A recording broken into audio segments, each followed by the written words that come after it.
Assalamualaikum warahmatullahi wabarakatuh. Kembali lagi dengan kami Rumus Aksara, channel inspirasi yang akan membuatmu lebih berarti. Karena kami Rumus Aksara, tukang merangkai kata untuk menjadi sebuah makna.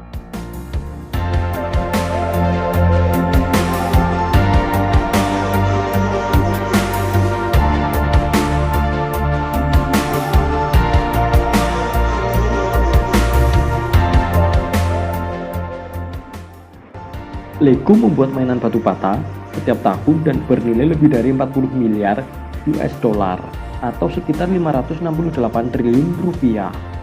Dan semuanya berawal dari tukang kayu yang ditinggalkan untuk merawat keempat anaknya. Untuk memenuhi kebutuhan, ia menggunakan bengkelnya untuk membuat mainan kayu sampai terbakar untuk ketiga kalinya. Serangkaian peristiwa yang tidak beruntung telah dialami oleh Ole. Jadi, video ini bertujuan untuk membangkitkan semangat Anda yang saat ini sedang terpuruk.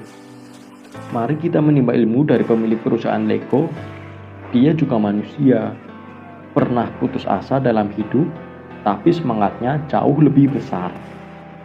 Selalu belajar dari kesalahan dan membuat usahanya kokoh sampai saat ini.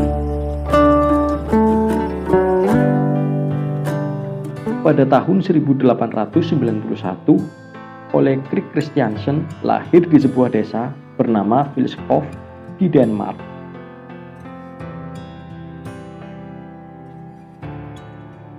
Ia adalah salah satu dari 13 bersaudara, dan saat itu dia berasal dari keluarga miskin. Maka dari itu, Ole hanya mengenyam pendidikan dasar saja. Kemudian, Ole bekerja untuk kakak laki-lakinya, bernama Christian. Saat itulah Ole mengasah kemampuannya dan belajar pertukangan. Dia sangat terpikat pada kerajinan dan bekerja sebagai tukang kayu selama beberapa tahun.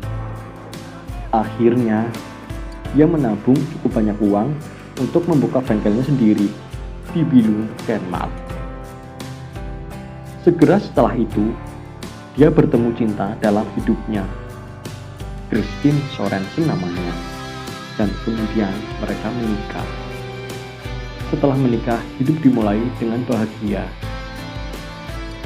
Setelah beberapa tahun, mereka memiliki 3 orang putra dan ingin mengembangkan bisnis mereka.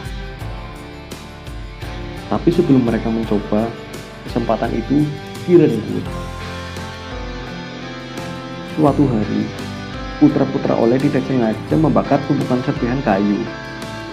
Bengkel dan rumah mereka terbakar saat itu.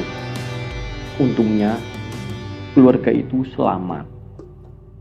Kemudian, mereka membangun kembali bengkel dan kemudian menyambut putra keempat. Namun, bertahun-tahun kemudian, tragedi kembali terjadi. Depresi hebat melanda, dan Ole kehilangan bisnisnya.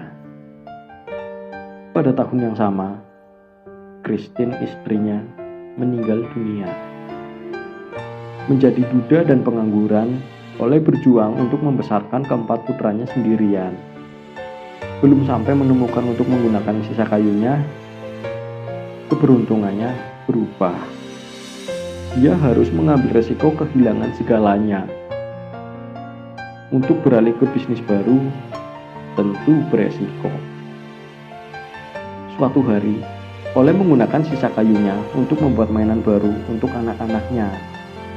Setelah melihat betapa bahagianya mereka, dia dikejutkan dengan ide bisnis baru.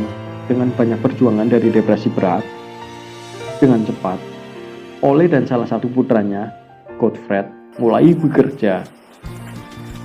Mereka membuat pernak-pernik kayu dari motor, mobil, dan binatang.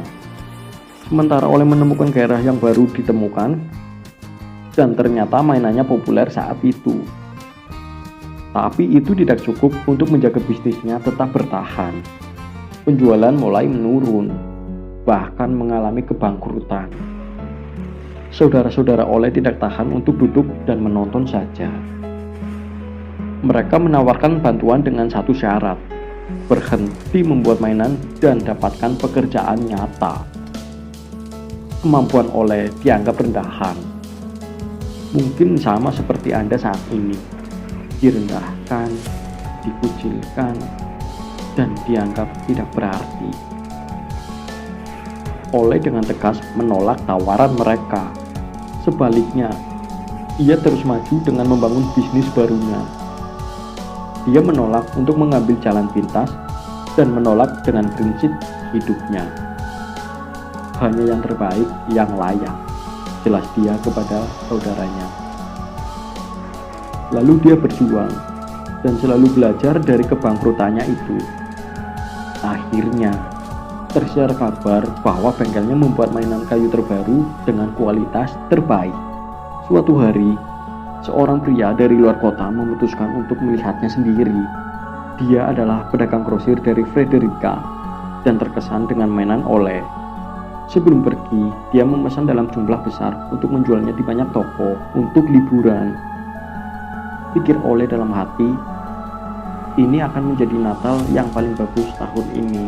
Untuk menyelesaikan pesanan, Ole mempekerjakan kembali semua pekerja yang terpaksa diberhentikan selama ia depresi berat. Mereka bekerja siang dan malam untuk memastikan mainan bisa tersedia tepat waktu. Tapi tiba-tiba, sebelum mainan itu dikirim, mereka diperintahkan untuk berhenti.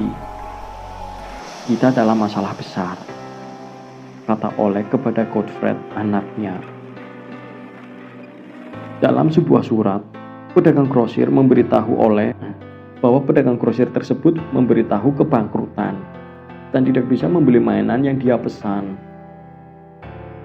Godfred bertanya kepada Ole bapaknya, apa yang akan kami lakukan? Bagaimana dengan Natal? Kami bahkan tidak mampu membeli makanan. Ole menjawab, aku akan melakukannya sendiri. Aku akan berkeliling menjual mainan.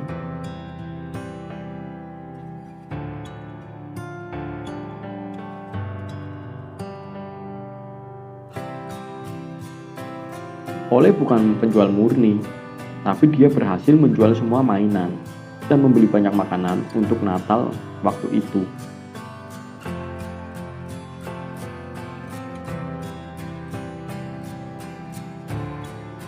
Sementara bisnis baru Ole dimulai dengan awal yang sulit, setiap tantangan terbukti ketika ada kemauan, pasti ada jalan. Tinggi dan rendah, naik dan turun, yang tidak akan pernah berakhir. 2 tahun dalam bisnis pembuatan mainan Ole, penjualannya belum meningkat. Jadi Ole memutuskan untuk membuat nama yang menarik untuk menarik pelanggan baru.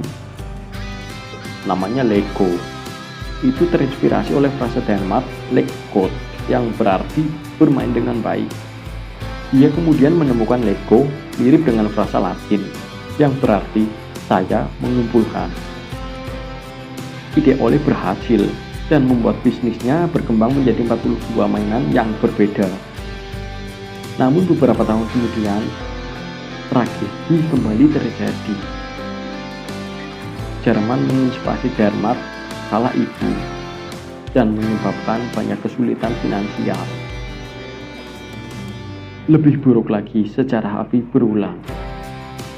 Kesulitan keuangan Ole sendiri diikuti oleh kebakaran yang menghanguskan bengkelnya hingga rata dengan tanah. Semua gambar dan modelnya dihancurkan oleh api. Ole mulai kehilangan harapan, depresi, sedih, bingung. Semua yang dia kerjakan hilang dalam semalam. Tetapi bertanggung jawab atas anak-anaknya menginspirasinya untuk mulai dari nol, mulai dari awal. Sejak saat itu dia terus memperhatikan peluang baru dan menarik. Suatu hari Ole pergi ke Copenhagen untuk menghadiri pameran dagang. Di sana ia menemukan mesin cetak plastik. Itu adalah penemuan baru yang didorong oleh produsen yang ingin membuat alternatif murah selama Perang Dunia Kedua. Ole tertarik dan memutuskan untuk membelinya.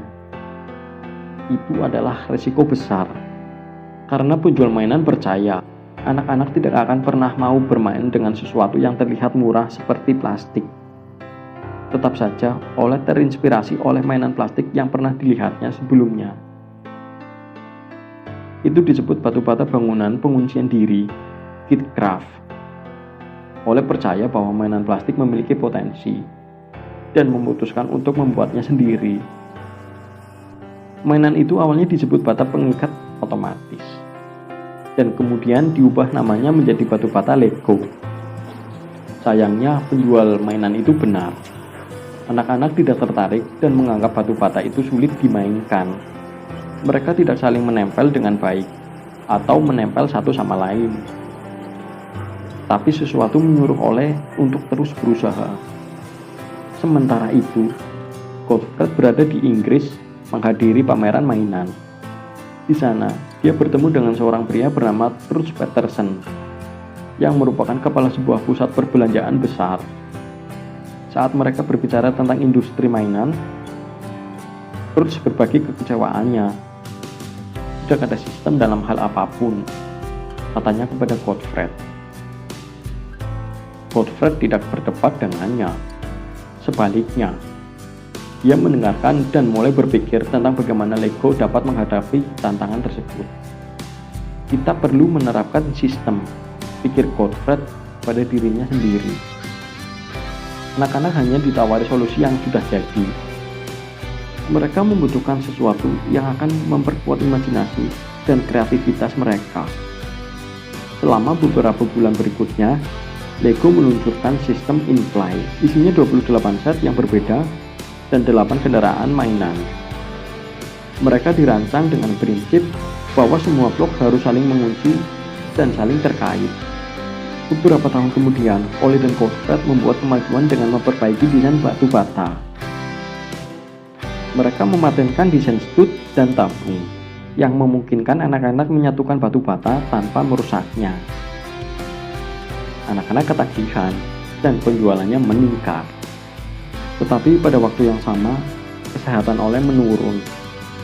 Hanya 1 bulan setelah desain baru diperkenalkan, Oleh mengalami serangan jantung dan meninggal dunia. Dia meninggal pada usia 66 tahun. Godfred sekarang bertanggung jawab atas perusahaan dan membawa warisan ayahnya. Tapi pertama-tama, dia harus menanggung cobaan yang sama, fatal. 2 tahun setelah Godfred mengambil alih Lego, sejarah berulang. Gudang mainan kayu milik perusahaan tersambar petir dan terbakar. Godfred harus membuat pilihan, membuang kayu untuk selamanya atau melanjutkan dengan plastik. Dia memilih yang terakhir. Itu bukan keputusan yang mudah. Godfred dan saudara-saudaranya terlibat banyak perselisihan. Dia kemudian membeli dan menjadi satu-satunya pemilik Lego. Tahun itu, Godfred memutuskan untuk membawa bisnis ini ke tingkat yang lebih tinggi. Dia membeli tanah di utara Bilan dan membangun bandara. Tujuannya adalah untuk mempermudah membawa Lego global dan mitra bisnis untuk berkunjung. Hanya 1 tahun kemudian, mainan Lego diimpor ke Amerika Serikat. Setelah itu, Godfred membuktikan bahwa dia lebih mampu membawa warisan ayahnya dengan membuka taman hiburan dan meluncurkan instruksi manual dan gambar. Pada awal tahun 1990-an, Lego menguasai hampir 80% pasar. Menjelang akhir 90-an, mereka menghasilkan miliaran pertama dalam penjualan dan mulai melisensikan mainan mereka. Pertama ke Star Wars dan kemudian Winnie the Pooh. Saat ini, Lego adalah perusahaan mainan terbesar di dunia dan mereknya lebih terkenal daripada Hasbro dan Barbie. Banyak yang memuji kesuksesan perusahaan atas kekuatan Oleh dan Godfred untuk membangunnya kembali. Berulang kali dengan ketekunan. Hidup adalah hadiah, tapi lebih dari itu, hidup adalah sebuah tantangan, kata Oleh waktu itu. Ini adalah kisah tentang bagaimana seorang tukang kayu dan putranya. Jangan lupa untuk berlangganan saluran kami Rumus Aksara dengan cara subscribe. nyalakan loncengnya, like jika Anda suka. Terima kasih banyak. Wassalamualaikum warahmatullahi wabarakatuh.